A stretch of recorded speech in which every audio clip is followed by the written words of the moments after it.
প্রথমটা হলো কৌণিক ভরবেগ। কৌণিক ভরবেগ এটাকে আমরা লিখতে পারি L equal to I omega, বা আমরা লিখতে পারি আর ক্রস পি। যারা ক্লাস করছো তারা জানো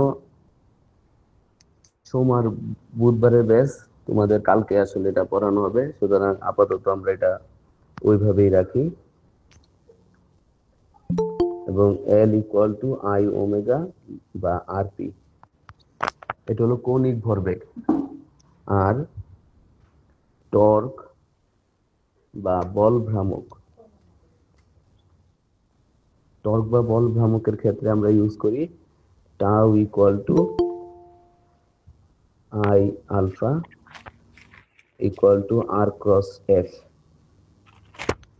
বা tau equal to I alpha equal to R F, বা আমরা এটা বলতে পারি বল ইন্টু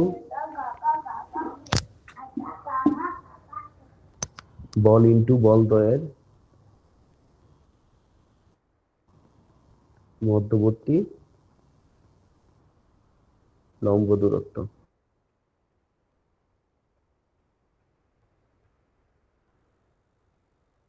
নিত্যতার নীতি পাই, কৌণিক ভরবেগের নিত্যতার নীতি। যেমন আমরা এই F equal to dp by dt এটা লিখতে পারি F equal to dp by dt. তাহলে এফ জিরো হলে dp by dt equal to zero, P equal to ধ্রুবক, পি ধ্রুবক। একে আমরা রৈখিক ভরবেগের নিত্যতার নীতি বলি। তো কৌণিক ভরবেগের ক্ষেত্রে আমরা লিখতে পারি tau equal to dl by dt. কৌণিক ভরবেগের সময়ের সাথে কৌণিক ভরবেগের পরিবর্তনের হার হলো টর্ক বা বল ভ্রামক। তাহলে টাউ ইকুয়াল টু জিরো হলে dl by dt equal to zero, অর্থাৎ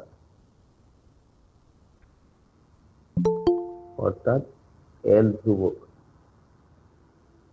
এটাকে আমরা রৈখিক বেগের নিত্যতার নীতি বলি, রৈখিক ভরবেগের নিত্যতার নীতি। বাহ্যিক প্রযুক্ত টর্ক শূন্য হলে কোন ব্যবস্থার রৈখিক ভরবেগ ধ্রুব থাকে। এখান থেকে আমরা I one omega one equal to I two omega two আমরা পাই। স্যার আমরা দুইটা টপিক পড়াবো, প্রথমে দুইটা থিওরি পড়াবো, তারপরে ম্যাথ করব। প্রথম যে সেটা হচ্ছে, প্রথমটা হলো টর্ক দ্বারা কৃতকাজের রাশিমালা। টর্ক দ্বারা কৃতকাজের রাশিমালা।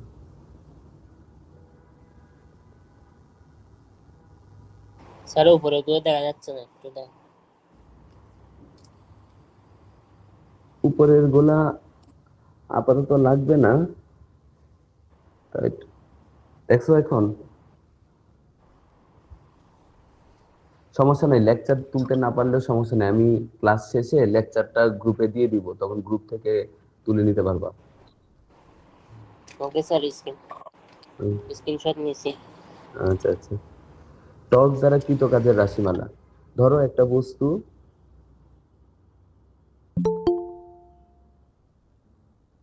বস্তু আর ব্যাসার্ধের বৃত্তাকার পথে ঘুরতেছে। হ্যাঁ, আর ব্যাসার্ধের বৃত্তাকার পথে ওমেগা সমকোণিক বেগে ঘুরতেছে। সরি, সমকোণিক বেগ হবে না, আর ব্যাসার্ধের বৃত্তাকার পথে ঘুরতেছে, এইদিকে এটি কাজ করতেছে, বা আলফা সমকোণিক বেগে ঘুরতেছে।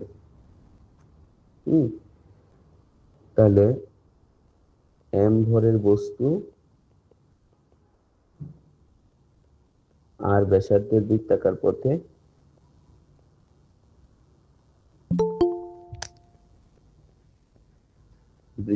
পথে আলফা সমকৌণিক ত্বরণে ঘুরছে।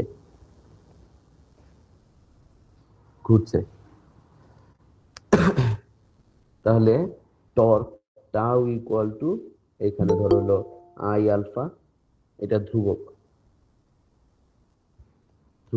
এম ভরের বস্তু যদি হয় তাহলে আই আলফা ধ্রুবক। তাহলে সুতরাং কৃত কাজ স্যার যদি স্ক্রিন দেখা যাচ্ছে না, এবার স্ক্রিন দেখা যাচ্ছে, স্ক্রিন যাচ্ছে দেখা এখন স্যার, যাচ্ছে কিছুক্ষণ আগে স্যার স্ক্রিন দেখা যাচ্ছে না। কেউই স্যার দেখতে এখনো, পাচ্ছ না? না স্যার দেখা যায়। স্যার এইবার যাচ্ছে স্যার। আচ্ছা আচ্ছা। কৃত কাজ আমরা সাধারণত রৈখিক গতির ক্ষেত্রে ইউজ করি dw=f.ds। তাহলে dw=f.ds, এইটার জন্য আমরা এখানে লিখি dw=tau.d tau.d। এবং আমরা বলছিলাম, আমরা যারা এর থেকে মানে চ্যাপ্টার ভেক্টর থেকে করতেছে বা জানো, যে এই যে অক্ষীয় ভেক্টর গুলা থিটা, ওমেগা, আলফা, এল, স্যার স্ক্রিন দেখা যাচ্ছে না স্যার।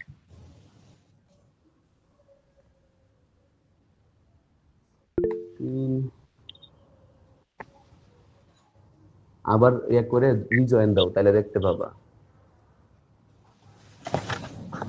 কারণ আচ্ছা, নেটওয়ার্ক তো সমস্যা নাই। স্যার এইগুলো হলো অক্ষীয় ভেক্টর। অক্ষীয় ভেক্টর, এদের দিক অক্ষ বরাবর। অক্ষ বরাবর, তাহলে অক্ষ বরাবর হলে এই থিটার দিক আর হলো টাও এর দিক একই দিকে, তাহলে টাও আর ডি থিটার মধ্যবর্তী কোণ হলো 0। তাহলে আমরা লিখতে পারি dw=tau d theta cos 0 degree. Sir এই ডি থিটা এটা না, এই ডি থিটার দিক হলো এই বরাবর ডি থিটা। টাও এর দিক কোন দিকে? এই ঘূর্ণন অক্ষ বরাবর উপরের দিকে, ঘূর্ণন অক্ষ বরাবর উপরের দিকে। তাহলে এই এর দুইটার দিকেই কি একই দিকে, মধ্যবর্তী কোণ 0। তাহলে dw=tau d থিটা। তাহলে ডব্লিউ কত হবে? ডব্লিউ হবে হলো summation of tau D theta. দেখো এখানে, এখানে টাউটা হলো ধ্রুবক, এটা হলো ধ্রুবক, এটা হলো ধ্রুবক। তাহলে আমরা যদি টাউটাকে বাইরে নিয়ে আসি, তাহলে summation of d theta 0 to theta, তাহলে এটা আমরা চলে আসবে টাউ থিটা, টাউ থিটা।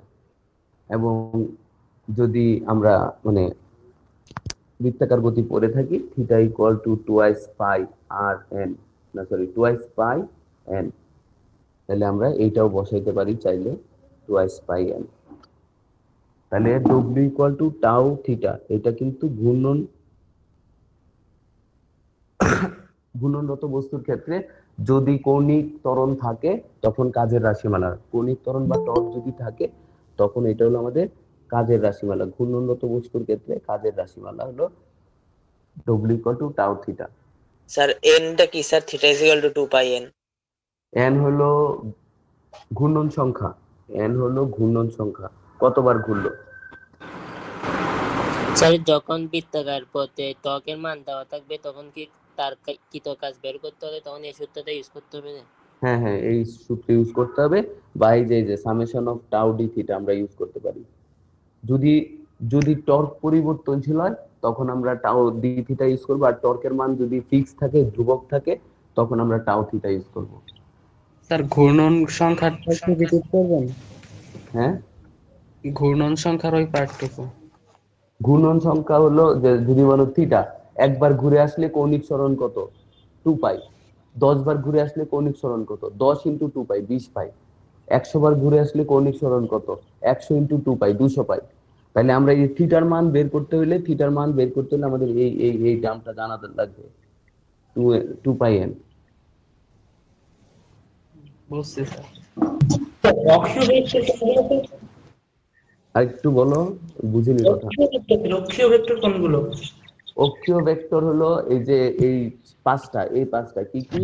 কৌণিক সরণ, কৌণিক বেগ, কৌণিক ত্বরণ, কৌণিক ভরবেগ আর টর্ক। এই পাঁচটা হলো অক্ষীয় ভেক্টর, বা এটাকে সিউডো ভেক্টর বলি, সিউডো ভেক্টর।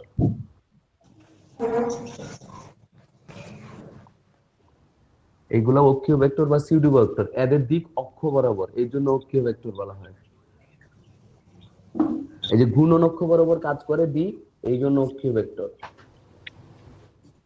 ঘূর্ণন অক্ষ বরাবর কাজ করে। তাহলে এটা হচ্ছে টর্ক দ্বারা কৃত কাজের রাশিমালা। এরপরে আমরা যাব আবর্ত ঘর্ষণ, আবর্ত ঘর্ষণ বল বা আনত তলে বস্তুর গড়িয়ে চলা, আবর্ত ঘর্ষণ বল বা আনত তলে বস্তুর গড়িয়ে চলা, গড়িয়ে নামা। বলো।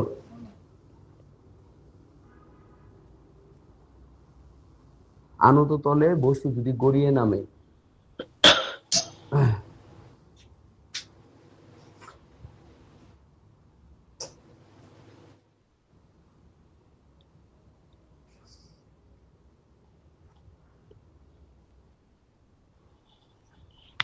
এটা তো দেখা যায় এতই বেশি। আচ্ছা,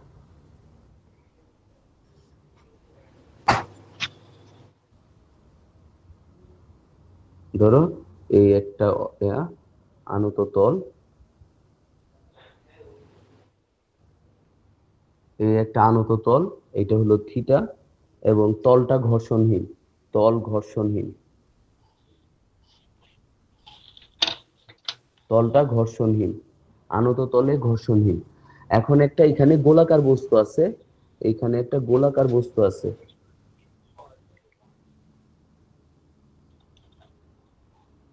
এইখানে একটা গোলাকার বস্তু আছে, ধরো গোলাকার বস্তু আছে। তাহলে এটা যদি এইচ উচ্চতায় থাকে, এই উচ্চতাটা যদি এইচ হয়, এইখানে গতিশক্তি বেগ কত হবে? এইটা ধরো এ বিন্দু, এটা বি বিন্দু, বি বিন্দুতে বেগ কত হবে? ঘর্ষণহীন তলে একটা গোলাকার বস্তু, সেটা গোলাকার বস্তুটা কি হইতে পারে? রিং হইতে পারে। যার মাইক্রোফোন অন আছে, একটু মাইক্রোফোনটা অফ করো, মাইক্রোফোনটা অফ করো।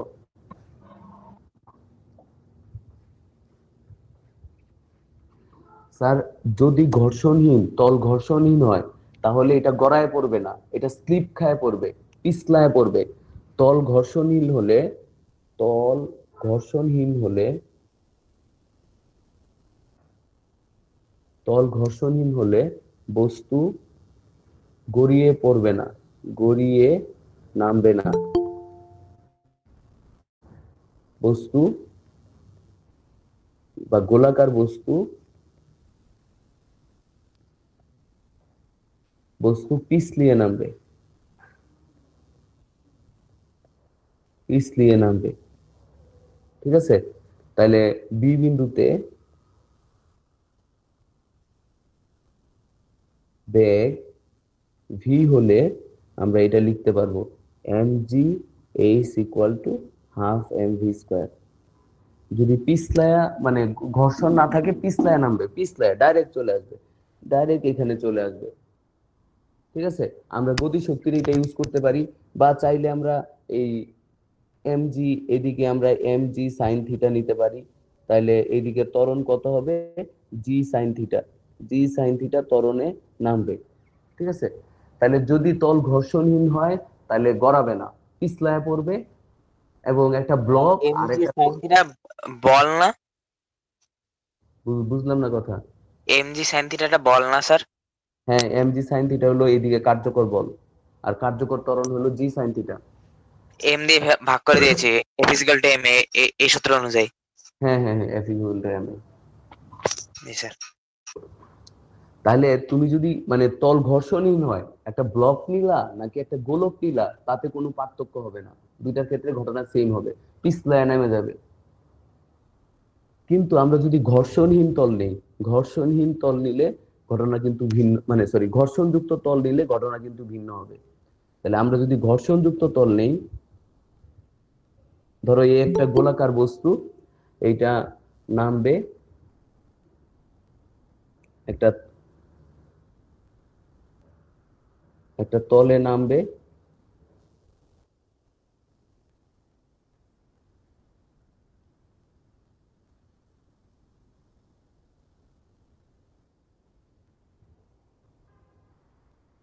একটা তলে এটা নামবে,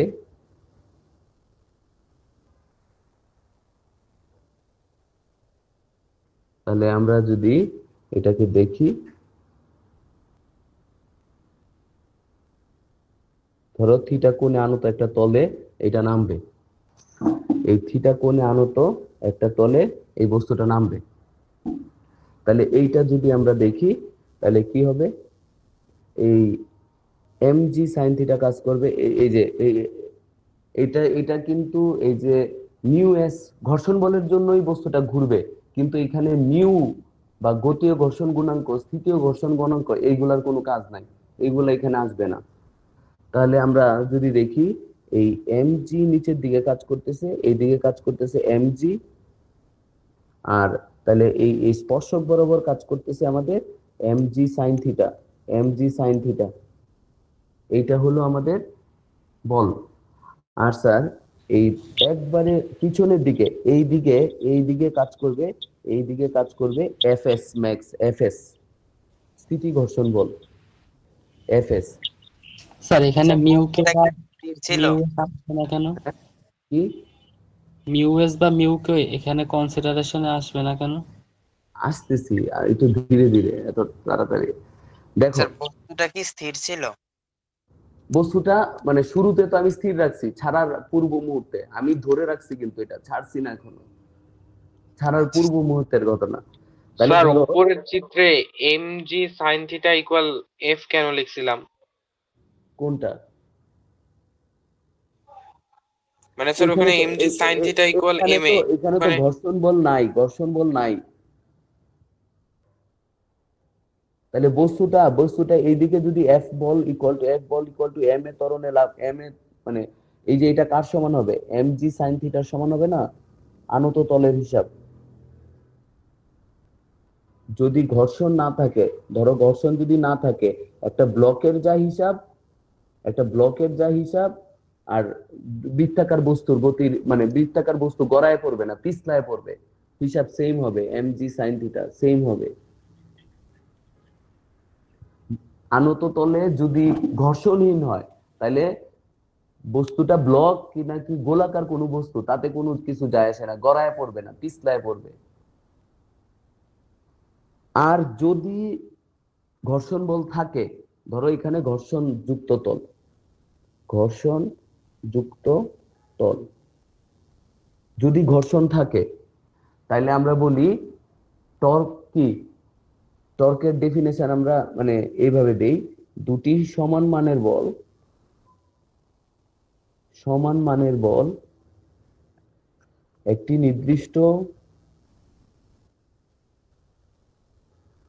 নির্দিষ্ট লম্ব দূরত্বে বিপরীত দিকে কাজ করে, বিপরীত দিকে ক্রিয়া করলে বল ও বলদ্বয়ের মধ্যবর্তী লম্ব দূরত্বকে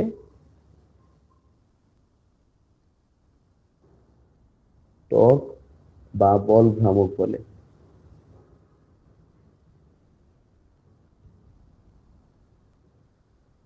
তাহলে এইটা আমরা এই যে দুটি সমান মানের, এটা আজকে লিখছিলাম না? হ্যাঁ হ্যাঁ, শুধু ওই সোমবারের ব্যাচ ছাড়া সবাই পড়ছো যারা এখানে আছো, তো এটা আমরা দেখো, তাহলে এখানে দুইটা বল কাজ করতেছে, কি কি, একটা হলো এফএস, এইদিকে এফএস, আর আরেকটা হলো এমজি সাইন থিটা। বড় কোনটা? স্যার mg sin থিটা করা হবে। এমজি সাইন তাহলে দিতেছে। তাইলে এই যে দুটি সমান মানের বল একটা নির্দিষ্ট লম্ব দূরত্বে, এই লম্ব দূরত্বটা হলো ব্যাসার্ধ আর, তাহলে দুইটা সমান মানের বলের মধ্যে এখানে বড়টা, এটা তো বড়, এইটা গ্রেটার দেন এফএস, তাহলে এইটা কাজ করবে না, কাজ করবে কে? এফএস। তাহলে এই দিকে কাজ করবে, এই দিকে এফএস, এই দিকেও এফএস। এই এফএস কে সাপ্লাই করবে, এমজি থেকে এফএস পরিমাণ কাজ করবে এটাকে ঘোরানোর জন্য। বুঝা গেছে বিষয়টা? তাহলে এইখানে টর্ক সৃষ্টি করবে কে? বল ইনটু বল দ্বয়ের মধ্যবর্তী লম্ব দূরত্ব। তাহলে টর্ক টাউ ইকুয়াল টু বল কত? এফএস, লম্ব দূরত্ব কত? আর, ব্যাসার্ধ। বল ইনটু বল দ্বয়ের মধ্যবর্তী লম্ব দূরত্ব হলো টর্ক বা বল ভ্রামক। তাহলে এইখানে ঘর্ষণ বল এফএস এর জন্য টর্ক সৃষ্টি হবে। তাহলে এখানে এফএস এর জন্য মানে ঘূর্ণন মানে টর্ক সৃষ্টি হবে, টর্ক ক্রিয়া করবে। তাহলে এখানে টর্কের জন্য দায়ী হলো এফএস, এফএস।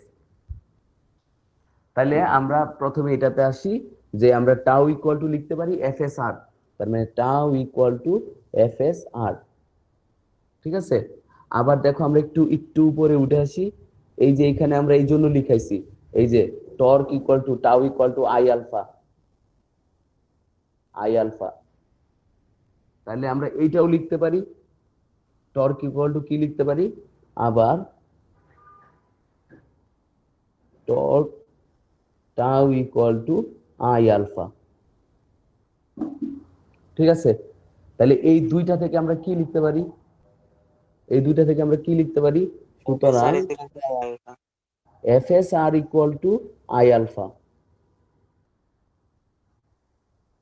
ঠিক আছে, এইখানে আইটা হলো আইজি, এখানে আইটা হলো আইজি, আইটা হলো আইজি। তাহলে স্যার এই পার্টটা আবার বুঝানো যাবে? বলতেছি যে যে আমরা এখানে লিখলাম দুটি সমান মানের বল একটি নির্দিষ্ট লম্ব দূরত্বে বিপরীত দিকে ক্রিয়া করলে বল ও বল দ্বয়ের মধ্যবর্তী লম্ব দূরত্বের গুণফলকে, আচ্ছা গুণফলটা লিখলাম না, গুণফলকে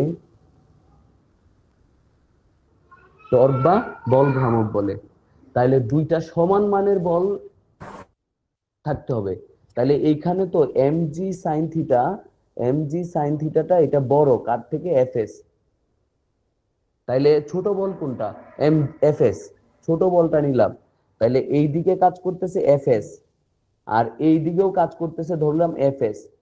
তার থেকে বেশি আছে, কত বেশি আছে? তার থেকে বেশি আছে কত? MG sine theta minus FS. এই পরিমাণ বাকি থাকবে, এই এমজি সাইন থিটার এফএস পরিমাণ ব্যয় হয়ে যাবে টর্ক সৃষ্টি করতে, আর বাকি থাকবে MG sine theta minus FS. ঠিক আছে, তাহলে এই এমজি সাইন থিটা থেকে এফএস পরিমাণ ব্যয় হয়ে যাবে টর্ক সৃষ্টি করতে, কারণ দুইটা সমান মানের বল লাগবে টর্ক সৃষ্টি করার জন্য। তাহলে একটা বল এফএস, আরেকটাও ওই এমজি থেকে এফএস পরিমাণ ব্যয় হবে, এমজি সাইন থিটা থেকে এফএস পরিমাণ ব্যয় হবে ঘর্ষণ বা এই যে ঘূর্ণন সৃষ্টির জন্য। তাহলে আমরা এখানে torque tau equal to I alpha, আর তাহলে স্যার ওই যে NG sine theta minus FS ওই বাকিটা স্যার কি হবে? বাকিটা দিয়ে ত্বরণ হবে এম এ,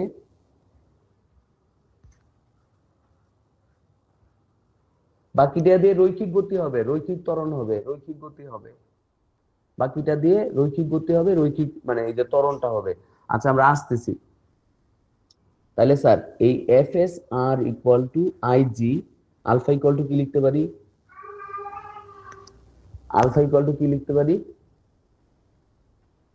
এ বাই আর, কারণ এ ইকুয়াল টু আর আলফা। কি ঠিক আছে? তাহলে আমরা লিখতে পারি এ by R, A by R. সুতরাং F S equal to IG A by R square. এইটা হলো আমাদের এফএস এর মান, এফএস এর মান FS equal to IG A by R square, IG A by R square. ঠিক আছে, এটা ইম্পর্টেন্ট একটা ইকুয়েশন। স্যার এখন আমরা আরেকটু আগাই, আবার আমরা রিক্যাপ করব, কোনো সমস্যা নাই। যেমন যদি রিং চিন্তা করি, রিং, তাহলে আইজি কত? এই অক্ষের সাপেক্ষে, রিং এর এই অক্ষের সাপেক্ষে আইজি কত? Sir M R square. M R square. তাহলে এইটাও যদি বসাই, এফএস এর মান কত আসবে? এফএস এর মান কত আসবে? এম এ হবে M A sir. M R square A divided by R square, তাহলে এম এ। এটা হলো রিং। যদি আমরা চাকতি বসাই, তাহলে আইজি কত? Half M R square. তাহলে এফএস কত আসবে? এই আর স্কয়ার কাটা যাবে, তাহলে হাফ এম এ। আচ্ছা, আমরা যদি ফাঁপা গুলো বসাই,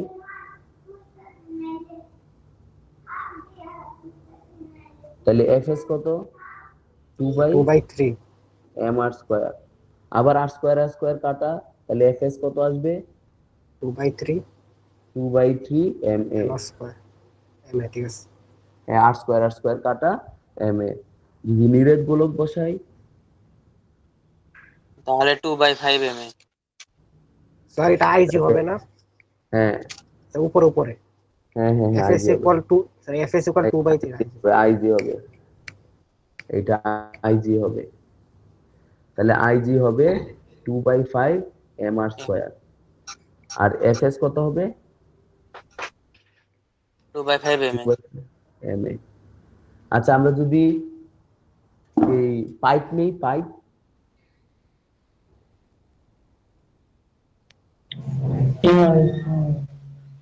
এইটার মতো, পাইপ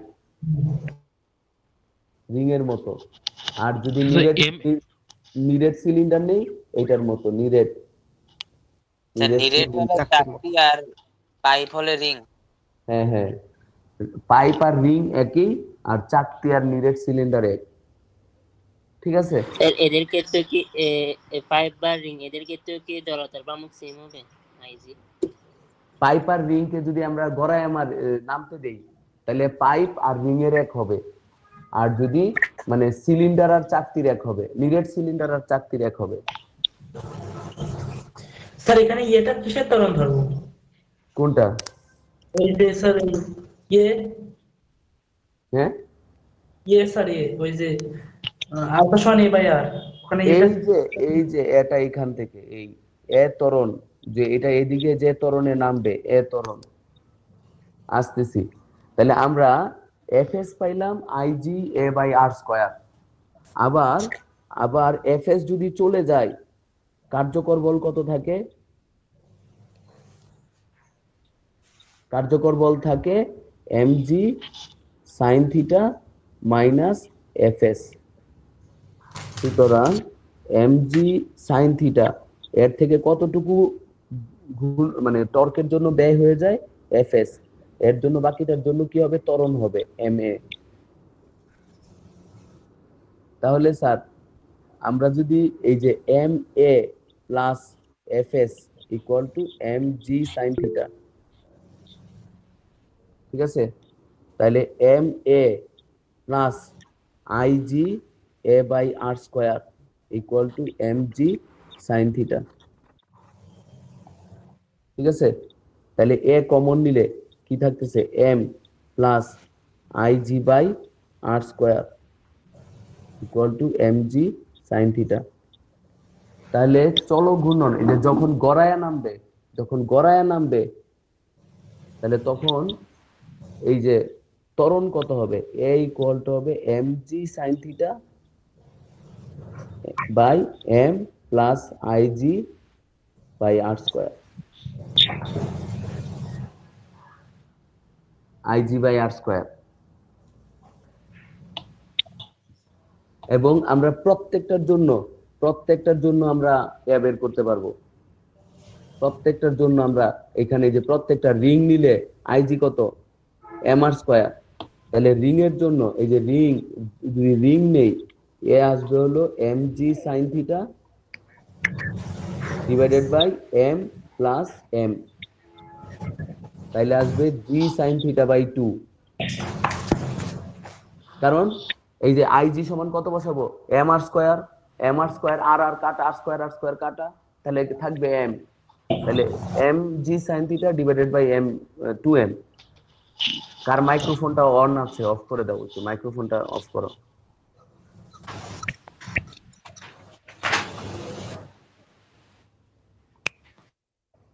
তাহলে এখানে আমরা যদি রিং এর জন্য ত্বরণ পাই জি সাইন থিটা বাই 2 পাবো। যদি আমরা চাকতি নেই তাহলে আমরা পাবো a equal to G sine theta M G sine theta divided by M plus M by 2। তাহলে কত পাবো, 2g sine theta by 3, 2g sine theta by 3। ফাঁপা গুলোক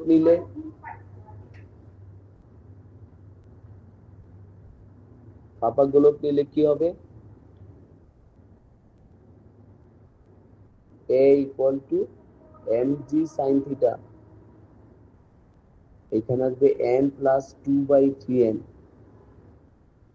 তাহলে আসবে 3g sine theta by 3g sine theta by 5, 3g sine theta by 5। যদি আমরা নিরেট গোলক নেই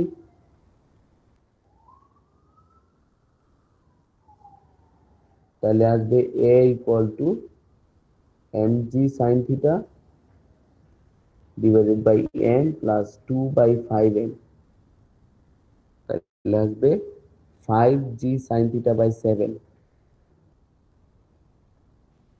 স্যার বলো। স্যার এই আবর্ত ঘর্ষণ কি আমাদের এই কুইজে আছে এইবার? আবর্ত ঘর্ষণ এই সুজিত স্যার বলছিল যে নাই নাকি। তাই না?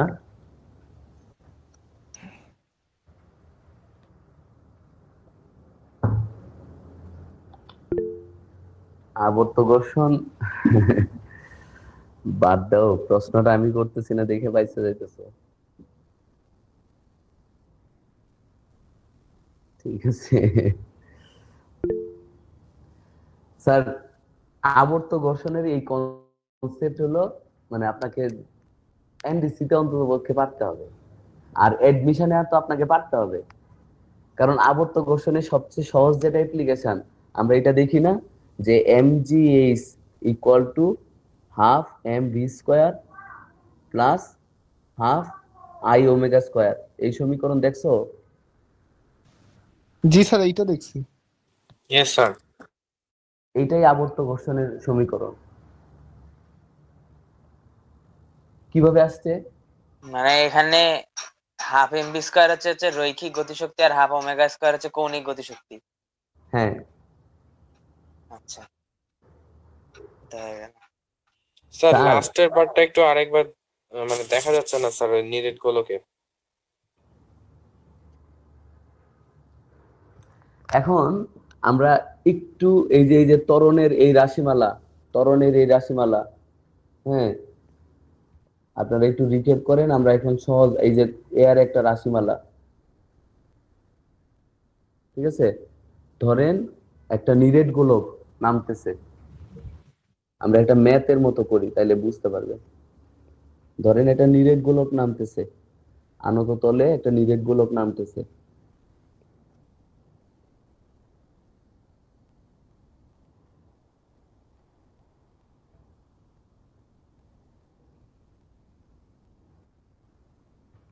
ঠিক আছে, একটা নিরেট গোলক নামতেছে।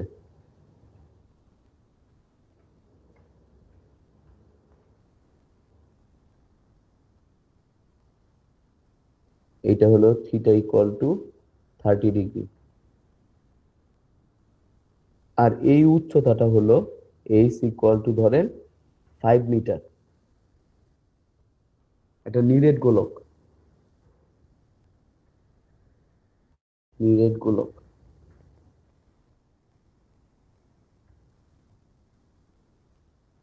ঠিক আছে? ঘর্ষণযুক্ত তলে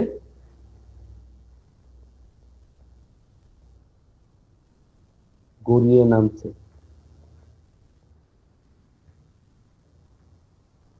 গড়িয়ে নামছে।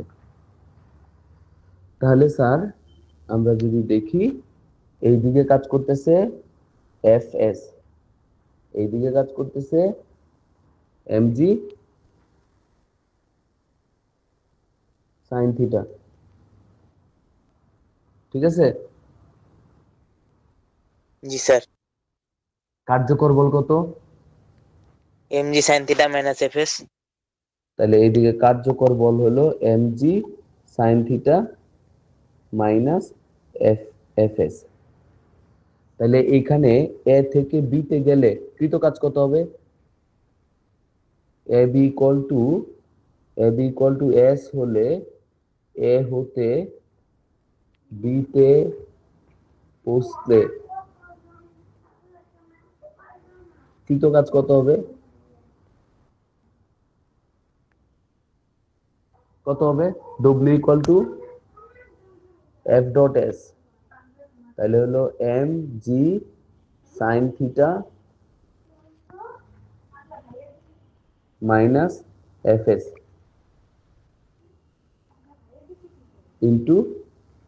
Into S. কি ঠিক আছে?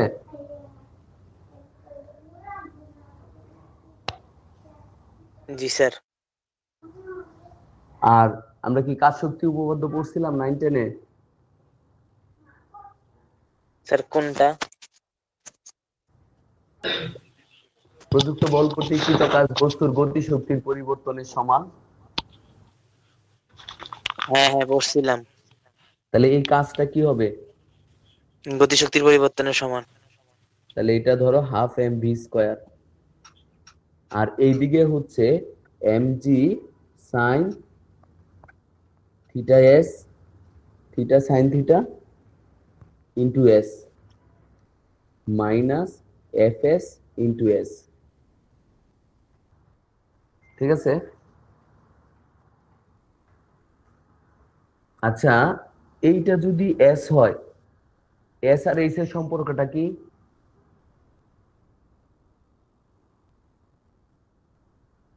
অতিভুজ যদি এস হয় আর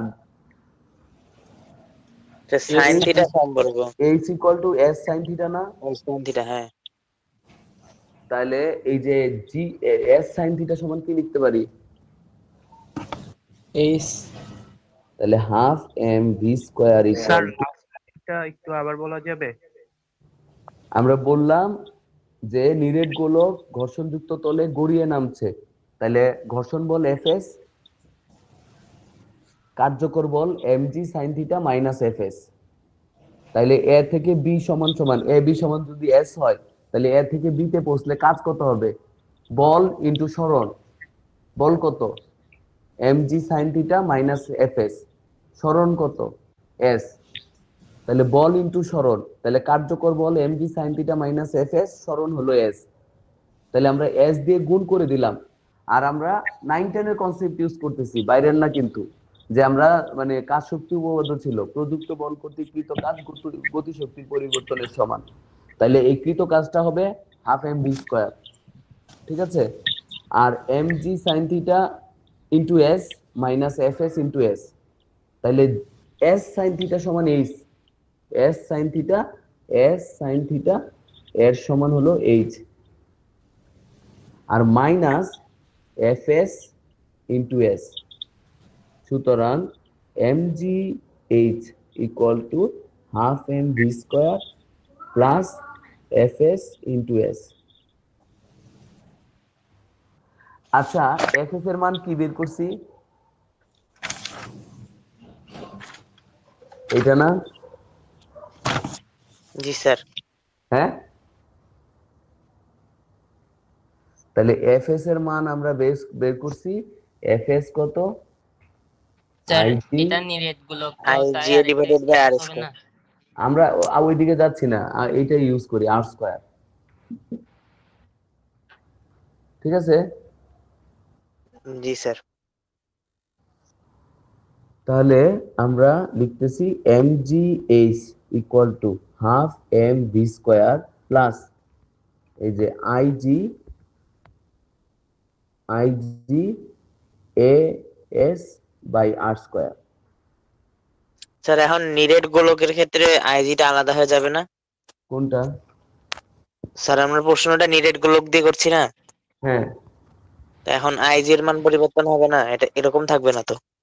আমি আইজির মান যাই পরিবর্তন করি, আমি আইজি কে এখনো বদলাচ্ছি না, পরে বদলাই। ও আইজি কে তো আমরা বদলাইতে পারি। এখন দেখো, এই যে V square equal to 0 square plus 2as, তাহলে as সমান কত? V square by 2। তাহলে sir mgh equal to half M V square into IG into V square by 2 R square. আবার ওমেগা ইকুয়াল টু হলো ভি বাই আর। তাহলে sir mgh equal to half M V square plus half IG omega square.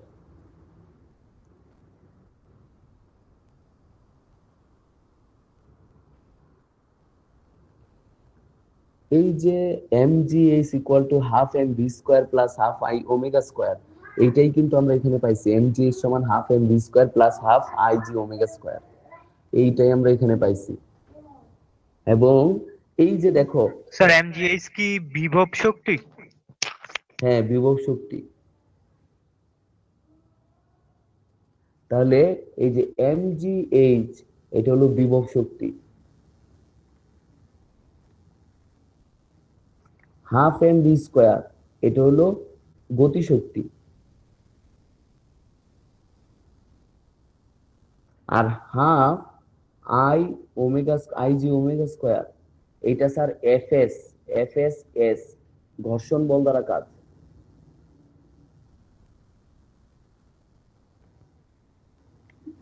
ঘর্ষণ বল দ্বারা কাজ sir, ঘর্ষণ বল দ্বারা কাজ। এই যে এফএস গুলা থেকে এটা আসছে এফএস।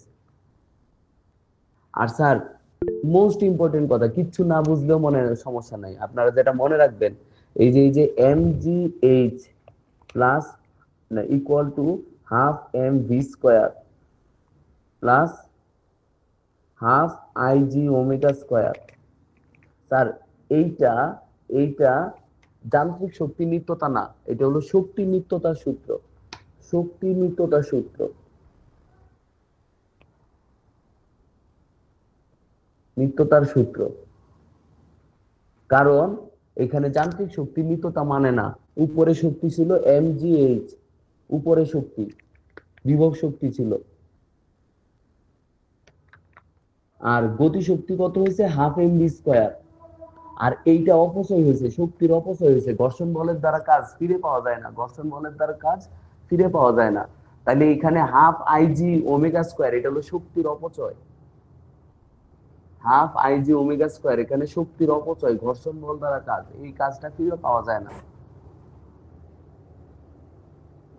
জাস্ট মনে করেন এইটা হলো এক্সক্লুসিভ ক্লাস, এটা মনে করেন যে এগুলা কেউ আপনাকে পড়াবে না, কারণ স্যার এগুলো স্ক্রিন আটকে গিয়েছে। হ্যাঁ, স্ক্রিন স্যার আটকে গেছে। স্ক্রিন আটকে গেছে, নরে এখন? হ্যাঁ স্যার। স্যার এই যে আবর্ত ঘর্ষণ বল, এই যে এটা আবর্ত ঘর্ষণ বল Fs equal to IG A by R square. এটা মিউ এস এমজি এগুলোর উপর ডিপেন্ড করে না, মিউ এস এমজি এগুলোর উপর ডিপেন্ড করে না। এটা এই Fs equal to IG A by R square. আর এই যে হাফ, আমরা যদি দেখি এইটা হলো ঘর্ষণ বল দ্বারা কাজ, আমরা এটা ঘর্ষণ বল দ্বারা কাজ, এবং এইখানে আমরা প্রুফ করছি এটা ঘর্ষণ বল দ্বারা কাজ। ঠিক আছে, তাহলে স্যার এইখানে আমরা যদি বলি আবর্ত ঘর্ষণ বল যান্ত্রিক শক্তি মানে আর মানে যদি একটা বস্তু আনত তলে গড়িয়ে নামে, কোন বস্তু আনত তলে গড়িয়ে নামলে সে যান্ত্রিক শক্তি নিত্যতা মানে না।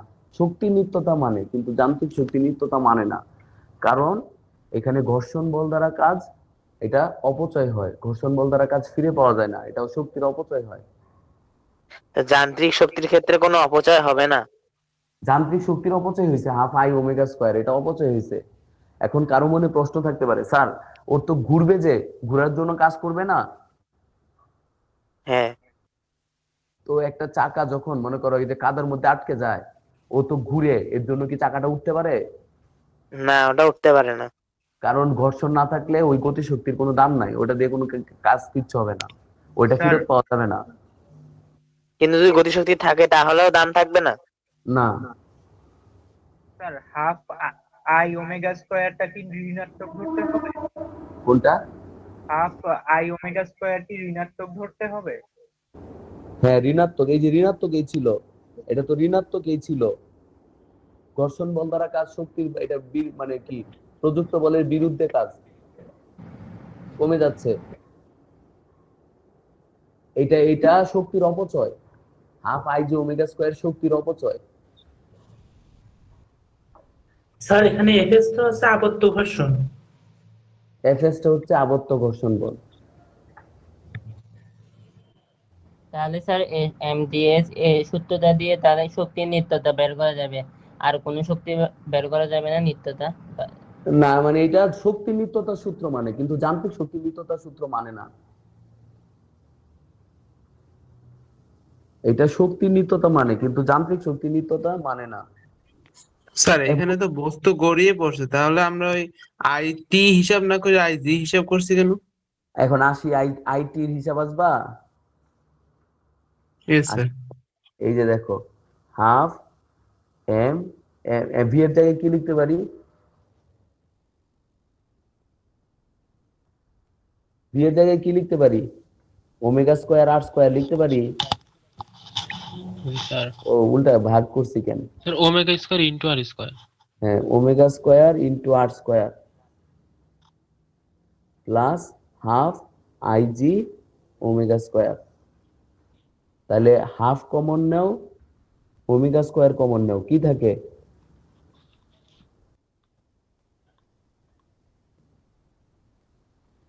কি থাকে? IG plus M R square কি? Sir IT. পাইছি আমরা হাফ আইটি। জি স্যার। স্যার এখানে আইটিটা কি? আইটিটা হলো স্পর্শক অক্ষের সাপেক্ষে, যখন ওই যে চলক ঘূর্ণন গতি আমরা পড়াইছিলাম, চলক ঘূর্ণন গতি যখন গড়ায় চলে, এই যে এরকম দেখাইছিলাম, যখন গড়ায় চলে 2 পাই আর দূরত্ব যায়, তখন আমরা IT equal to IG plus M R square. Sir ওইটার ক্ষেত্রে স্যার ওই আইটির ক্ষেত্রে স্যার অক্ষ কোনটাকে ধরতে হয় জানি? অক্ষ ধরতে হয় স্পর্শক, এইটাকে অক্ষ ধরতে হয়, এইটাকে অক্ষ ধরতে হয়। এটা আইজি আর এটা হলো জি, নিচেরটা হলো টি, স্পর্শক অক্ষ। স্যার এই পার্টটা বুঝি নাই, আবার বলা যাবে? ভি ইকুয়াল টু কত? ওমেগা আর। তাহলে ভি স্কয়ার কত? Omega square R square. তাহলে আমি এখানে ওমেগা আছে, ওমেগা স্কয়ার আছে, হাফ হাফ আছে, কমন নিলাম, তাহলে থাকলো M R square plus omega square. ধরো এই হলো একটা গোলক বা কিছু, এই অক্ষের সাপেক্ষে হলো জড়তার ভ্রামক আইজি, আর এটা হলো স্পর্শক অক্ষ। তাহলে আইটি কত? IT equal to IG plus M R square. সমান্তরাল অক্ষ উপপাদ্য, সমান্তরাল অক্ষ উপপাদ্য। তাহলে স্যার আমরা কি ট্যানজেনশিয়াল জড়তার ভ্রামক দিয়েও তো বের করতে পারবো স্যার? কোনটা?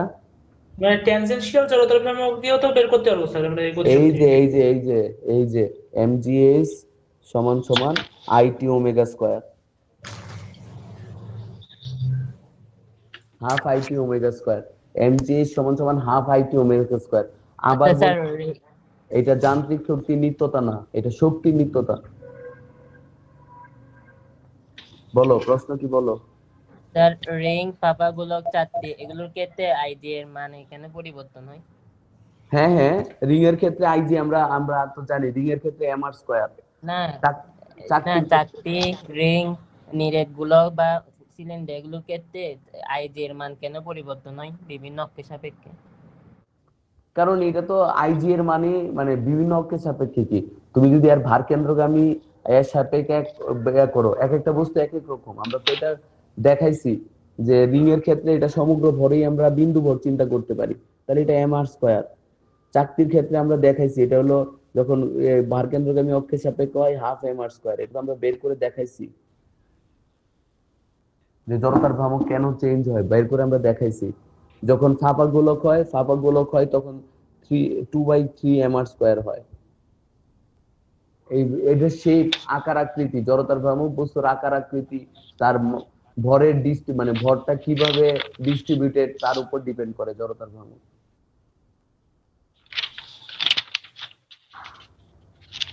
স্যার এই যে আমরা আইটি ওমেগা স্কয়ার লিখতে পারবো, mgh সমান সমান হাফ আইটি ওমেগা স্কয়ার। এবং এইটাও কিন্তু এই যে যান্ত্রিক শক্তি নিত্যতা না, শক্তি নিত্যতা।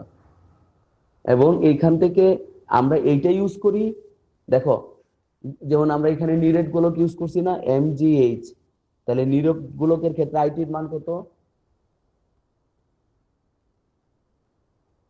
7/5 m r স্কয়ার। আর ওমেগা ইউজ করতে পারি বা ভিও ইউজ করতে পারি, তাহলে এই যে v square by r square, তাহলে এটা কাটা, তাহলে আসবে হলো এই যে mgh equal to 7/10 mv square. তাহলে mm কাটা, তাহলে v কত আসবে? 10 gh/7। আমরা সিম্পলি কত বেগে আঘাত করবে যদি বলে বি বিন্দুতে কত বেগে আঘাত করবে, তাহলে আমরা এখান থেকে বের করে ফেলতে পারবো বি বিন্দুতে কত বেগে আঘাত করবে। এবং বেগ বের করার এটা হলো সবচেয়ে সহজ উপায়, যে কত বেগে করবে, মানে একটা বস্তু গড়ায় চললে শেষ বেগ কত হবে, এখান থেকে আমরা বের করে ফেলতে পারবো। কৌণিক বেগ চাইলেও বের করে ফেলতে পারবো যে কত কৌণিক বেগ হবে, রৈখিক বেগ চাইলেও আমরা বের করে ফেলতে পারবো রৈখিক বেগ কত হবে। এবং শক্তির নিত্যতা আর যান্ত্রিক শক্তির নিত্যতা, বেসিক ডিফারেন্সটা কি এখানে? যান্ত্রিক শক্তির নিত্যতা হলো গতি শক্তি আর বিভব শক্তি। যে গতি শক্তি বিভব শক্তির যোগফল হয়, আর যান্ত্রিক শক্তির নিত্যতা হয় যদি সংরক্ষণশীল বল কাজ করে। ঘর্ষণ বল তো সংরক্ষণশীল বল না। আমরা এই কি বলে কাজ শক্তি ক্ষমতাতে আমরা এটা আলোচনা করব, সংরক্ষণশীল অসংরক্ষণশীল বল, শক্তি নিত্যতা, যান্ত্রিক শক্তি নিত্যতা, এগুলো আমরা আলোচনা করব। মানে স্যার যান্ত্রিক শক্তি কি স্যার তখনই সংরক্ষিত হবে যখন বিভব শক্তি গতি শক্তি সেম, যোগফল ধ্রুব থাকে। সংরক্ষণশীল বল যদি কাজ করে, সংরক্ষণশীল বল যদি এখানে half I G omega square 0 হইতো, এটা যদি 0 হইতো তাহলে mgh সমান কত হইতো? Half mv square. তাহলে পুরা বিভব শক্তিটা কি হইতো? গতি শক্তিতে রূপান্তর হইতো। এইটা হলো যান্ত্রিক শক্তি।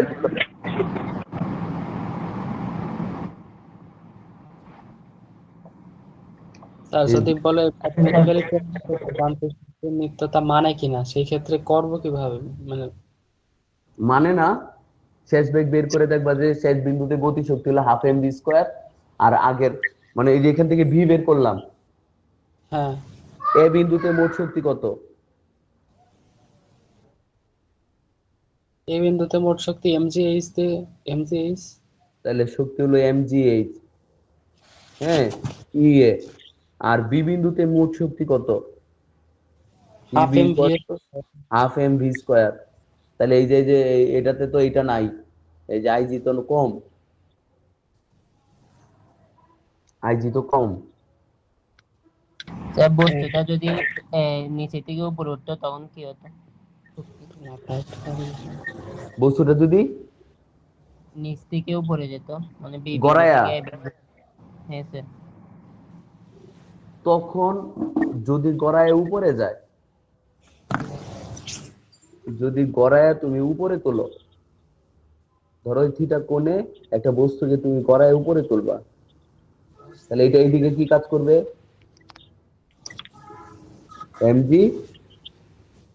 sin theta. এইদিকে কি কাজ করবে? fs। তাহলে ঊর্ধ্বমুখী বল কত দিতে হবে? f কত দিতে হবে? গ্রেটার দেন mg sin থিটা প্লাস f। এফএস এ MG sine theta plus FS এর থেকে বেশি বল দেওয়া লাগবে। আর যদি এ ত্বরণে তুলতে চাও, এটা সমান এফ সমান যদি এম এ হয়, এ ত্বরণে যদি তুলতে চাও, এ ত্বরণে যদি তুলতে চাও, তাহলে তো এই যে আমাদের এই যে এফএস এর মান কত, IG A by R square. বুঝে গেছে? Yes, sir. আইজি মানে বলো। এসা সব ঠিক থাকবে, শুধু MG sine theta plus FS হবে না? মানে MG sine theta plus FS এর থেকে বেশি হইতে হবে, এফ এর মান বড় হইতে হবে। এমজি সাইন থিটা সমান হলেও কি হতে পারে? সমান হইলে তো সমবেগে উঠবে,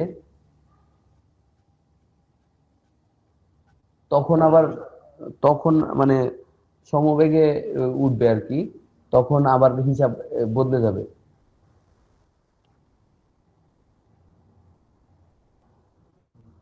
স্যার আপনাদের সেন্টার দিতে হবে, তারপরে সেমিস্টার দিতে হবে, সেমিস্টার তারপরে সেন্টার।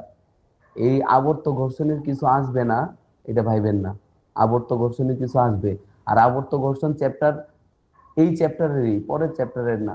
আবর্ত ঘর্ষণ এই চ্যাপ্টারেরই। ক্লাসটা কলেজের ক্লাসে তো কিছু পড়ায়নি এটা। কলেজের ক্লাসে তো কি অনেক কিছুই পড়ায় না, তাতে কি হইছে? সুমন স্যারও পড়ায়নি। সুমন স্যার পড়ায়নি? ম্যাথ না দিবে, স্যার, কলেজে যাওয়াই বেকার লাগে স্যার। ম্যাথ দিবে। আমি তো পড়াই, আমার ক্লাসে তো বুঝে না কিছু, আমি এটা পড়াইছি, তাতে কি হইছে? কেউ কিছু বুঝেনি। আমি তো পড়াই, তাতে লাভ কি? কোনো লাভ নেই, কেউ কিছু বুঝে না। স্বাভাবিক, কারণ এটা তো সহজ জিনিস না। প্রথমবার দেখলে নাই বুঝতে পারা, নিজে আর একটু পরিশ্রম করে দেখতে হবে, করতে হবে। সেখানে বি বিন্দুতে মোট শক্তি বের করছে, তখন তো শুধুমাত্র হাফ ভেক্টর এমবি, নিয়ে কাজ। শুধু half MB square, IG half IG omega square, এটা শক্তিতে আসবে না। কেন স্যার? এই যে এটা তো এফএস ঘর্ষণ বল দ্বারা কাজ, এটা তো ঘর্ষণ বল দ্বারা কাজ। স্যার ঘর্ষণ বল দ্বারা কাজের কারণে সেটা শক্তিতে কাউন্ট হবে না। না, ঘর্ষণ বল দ্বারা কাজ ফিরে পাওয়া যায় না। না, এটা তো 9 এর বই ছিল, ঘর্ষণ বল দ্বারা কাজ ফিরে পাওয়া যায় না, এটা ছিল না? হ্যাঁ স্যার। আমরা যদিও পরের চ্যাপ্টারে এটা ডিটেইলস পড়বো, কিন্তু ঘর্ষণ বলের দ্বারা কাজ কিন্তু ফিরে পাওয়া যায় না। স্যার এইখানে সবচেয়ে ইম্পর্টেন্ট কথা হলো, এটা আসলে ইয়া হবে, কারণ অনেকগুলা বিষয়। প্রথম কথা হলো, এই যে আমরা যদি একটু রিভিউ করি, যে এখানে আবর্ত ঘর্ষণ গড়ায় পড়বে ঘর্ষণ বলের জন্য, আর তখন টর্ক হবে এফএস ক্রস আর বা এফএস ইন্টু আর। আবার tau equal to I alpha, এই দুইটার থেকে সম্পর্ক থেকে এফএস এর মান আমরা পাইতে পারি, হ্যাঁ, IG A by R square. এই যে এফএস এর মান, এই যে আমরা এখানে দেখলাম রিং এর জন্য কেমন হবে, এই চাকতির জন্য কত কেমন হবে, সিলিন্ডারের মানে ফাঁপা গোলক নিরেট গোলকের জন্য কেমন হবে, আমরা এখানে দেখলাম। তারপরে আমরা এখানে যদি দেখি যে কার্যকর ত্বরণ, এই ত্বরণের মান কেমন হবে, এটাও আমরা দেখলাম। এবং এইটা কিন্তু আমরা দেখো সাইন থিটা যদি বলি 30 ডিগ্রি, তাহলে নিরেট গোলকের ত্বরণ কত হবে? এই যে 5 × 9.8 sin 30/7, এটা কিন্তু ফিক্সড। তুমি কত কেজি ভরের গোলক নিলা, 500 কেজি ভরের, আর কত ব্যাসার্ধের গোলক নিলা, তার উপর এটা কোনো কিছু যায় আসে না। যে কোনো গোলক নাও, নিরেট গোলক হইলে তার ত্বরণ এইটাই হবে। সে যদি 30 ডিগ্রি কোনো যদি আনত থাকে, এইটাই হবে, এটা বদলাবে না। এটা গোলকের ভরের উপর, ব্যাসার্ধের উপর ডিপেন্ড করে না। তার মানে এটা 10 কেজি ভরের গোলক আর এটা 1 কেজি ভরের গোলক একই ত্বরণে নামবে? একই ত্বরণে নামবে। আচ্ছা, একই ত্বরণে নিরেট গোলক হইলেই হয়েছে, যে নিরেট গোলকই হোক একই ত্বরণে নামবে, একই ত্বরণে নামবে। এবং এটা খুব কমন একটা এমসিকিউ, যে ধরো একটা ফাঁপা গোলক, একটা নিরেট গোলক, একটা রিং আর একটা চাকতিকে গড়ায় ছাড়লা, কে সবার আগে নামবে?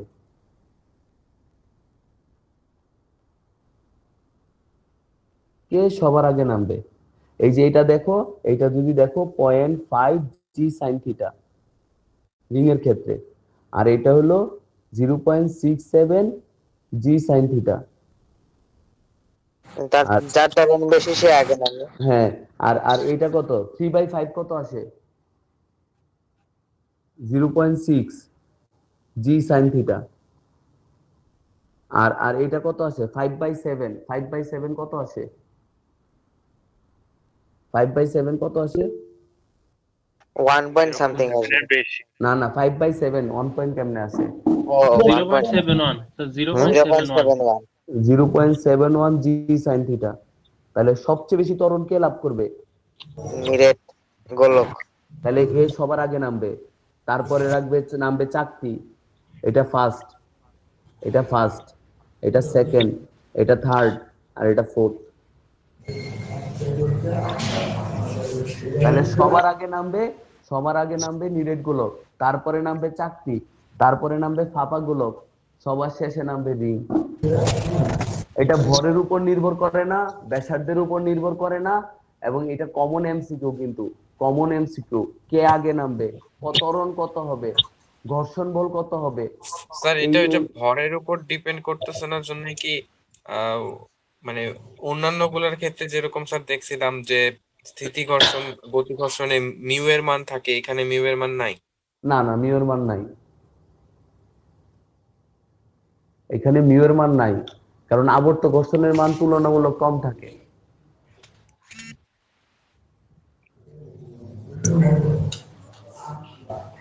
এখানে মিউ নাই, মিউ ওইভাবে কার্যকর না। তার উপর স্যার এটা এম এর উপর নির্ভর করে না, তাই এটা আরো কার্যকর না। হ্যাঁ, না, এম এর উপর নির্ভর করে না, এম এর উপর নির্ভর করে না আসলে ওইভাবে না, আইজি তো আছে ওইভাবে। ওই টার্মটা নাই, মিউএস টার্মটা নাই।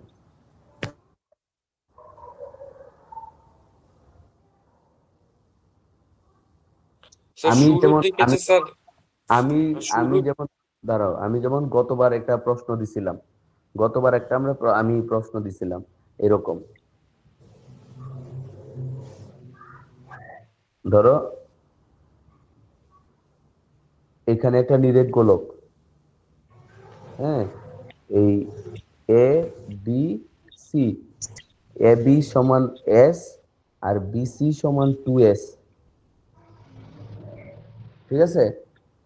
তাহলে এই যে এ থেকে গড়ায় নামতেছে, বি বিন্দুতে আসলো, এই যে ধরো বি বিন্দুতে নিরেট গোলক,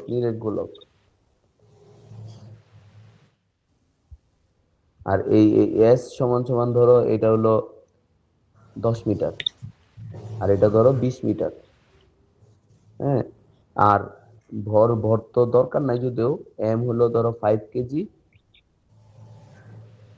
আর আর ইকুয়াল টু ধরো 20 সেন্টিমিটার। তাহলে এই এ থেকে গড়ায় বিতে আসলো, তারপরে এইখানে কাজ করতেছে FS1 আর এইখানে কাজ করতেছে FS2, সি বিন্দুতে এসে থেমে যায়, এ থেকে গড়ায় বি বিন্দুতে নামে এবং বি থেকে গড়ায় সি বিন্দুতে গিয়ে থেমে যায়। এই FS1 আর FS2 এর তুলনা করতে বলছিলাম।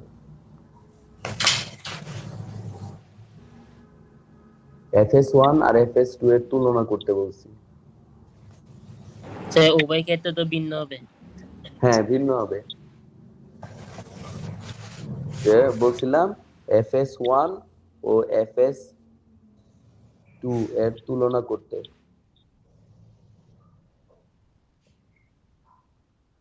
মনে হয় 4 থেকে 5টা ছেলে পারছিল।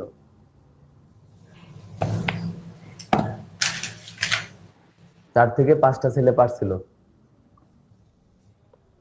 স্যার কুইজের জন্য পড়তে হবে, বেশি গুরুত্ব দিয়ে পড়তে হবে এরকম না, কিন্তু স্যার এইখান থেকে কিন্তু এই যে অনেকগুলা কনসেপ্ট আছে, যেগুলা ছোটখাটো শর্টকাট এমসিকিউ চলে আসতে পারে।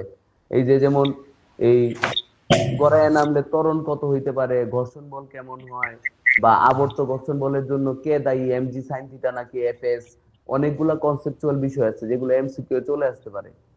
ঠিক আছে, এটা দিয়ে ম্যাথ আসবে। আমি আর সুমন স্যার ছাড়া কেউ ম্যাথ দেয় না, এটা দিয়ে কনফার্ম। মনে করো আমি আর সুমন স্যার ছাড়া আবর্ত ঘর্ষণ বল দিয়ে আমাদের এনডিসি তে কেউ ম্যাথ দেয় না। ঠিক আছে, সুতরাং এইটার কনসেপ্ট গুলো আমাকে আইডিয়া রাখতে হবে। এটা দিয়ে ম্যাথ আপাতত না পারলেও চলবে, সমস্যা নেই। স্যার এই ম্যাথটা করার জন্য স্যার এ বি এর ক্ষেত্রে প্রথমে এ বের করে নিতে হবে না? এ কত হবে? A MG sine theta divided by M plus IG by R square.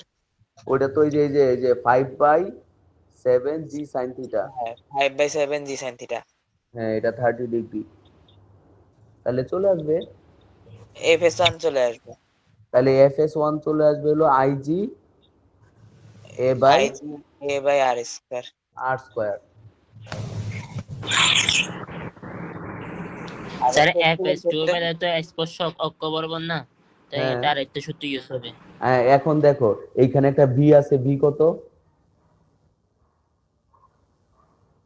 এই √10 জি এইচ বাই 7, ওই যে √, এই যে 10 জি এইচ বাই 7। আর এখানে শেষ বেগ কত? এখানে শেষ বেগ √10 GH বাই 7। শেষ বেগ সি বিন্দুতে 0, সি বিন্দুতে থেমে যায়। ও হ্যাঁ, এটা সি বিন্দুতে থেমে যায়। তাহলে এই V square equal two, sorry, 0 square equal two V square minus 2 এ প্রাইম ইনটু 2s। তাহলে এখানে এ প্রাইম বের করতে পারি। তাহলে FS1 এইটা, আর FS2 কত হবে? IG into A prime by R square. যে জানে তার জন্য তো ইজি।